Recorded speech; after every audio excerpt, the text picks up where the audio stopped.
Hey guys, my name is Samuel and you are watching TechnoRight.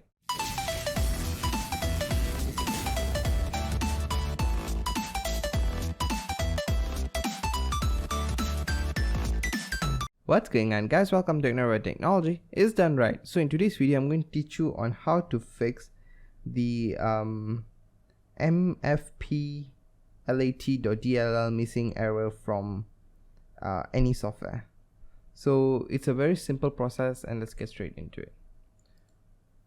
So what you're going to do is you're going to click on your start button and then you're going to type in optional features. Okay, you can see here it says optional features. You're going to click on that and you will be landed on this page. Okay, so here you're going to click on view features for add an optional feature, and here you're going to type in media.